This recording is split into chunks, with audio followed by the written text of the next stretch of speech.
La coque gémit, la banquise se referme et 2 navires de guerre sont broyés au bout du monde. Restez jusqu'au bout, vous allez découvrir pourquoi l'expédition Franklin n'a pas seulement disparu.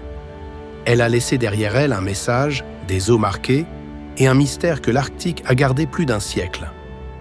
Dans le blizzard, des hommes tirent un lourd canot sur un traîneau, chargé de vivres, d'objets absurdes et peut-être de leur dernière chance. Chaque pas s'enfonce dans la neige, loin des navires qu'ils viennent d'abandonner. Puis, sur une île nue, une main tremblante ouvre un cairn de pierre et y glisse une feuille pliée. Ce papier va devenir la voix des 129 disparus. Tout commence le 19 mai 1845, à Greenhithe, près de Londres. Sir John Franklin, 59 ans, repart vers le nord pour trouver le passage du Nord-Ouest, la route mythique entre l'Atlantique et le Pacifique. Franklin n'est pas un novice. Il a déjà connu la faim, le froid, les expéditions polaires ratées, mais cette fois, l'amirauté lui donne 2 machines presque invincibles. L'Erebus et le Terror ont été renforcés pour la glace. Coque doublée, chauffage à vapeur, hélice, moteur de locomotive adapté et des conserves pour 3 ans. À bord, il y a 129 hommes. Officiers, marins, mécaniciens, chirurgiens, une petite ville flottante, convaincue de revenir avec la carte qui rendra l'Empire britannique invincible sur les mers. En juillet 1845, des baleiniers les croisent dans la baie de Baffin. C'est la dernière fois que des Européens voient Franklin et ses 2 navires en état de naviguer. Ensuite, silence. Aucun message, aucun navire au retour. À Londres, les mois passent, puis les années, et l'absence devient impossible à expliquer. La première trace réapparaît en 1850, sur l'île Beechey. Des chercheurs découvrent 3 tombes parfaitement alignées dans le gravier gelé. Les noms sont réels. John Torrington, John Hartnell, William Brain. Ils sont morts pendant le premier hiver, en 1846, alors que l'expédition était encore organisée, encore disciplinée. Mais les tombes ne disent pas où sont passés les 126 autres. Elles disent seulement que le piège a commencé très tôt. En réalité, Franklin a contourné l'île Cornwallis, puis s'est enfoncé vers le sud, dans Peel Sound.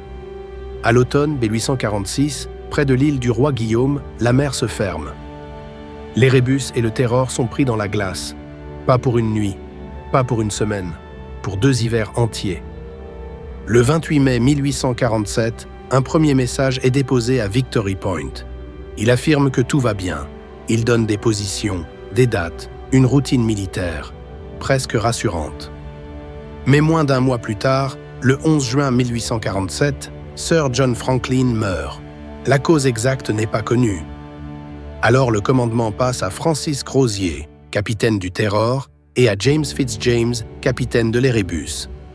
Ils héritent d'un cauchemar, des navires immobiles, des hommes qui faiblissent et aucune débâcle en vue. Le 25 avril 1848, le même document de Victory Point est repris. Dans la marge, une nouvelle note est ajoutée. Les navires ont été abandonnés 3 jours plus tôt. Le bilan est déjà terrible. 9 officiers et 15 hommes sont morts. Les survivants partent vers le sud, vers la rivière Back, à plus de 1000 km d'espoir.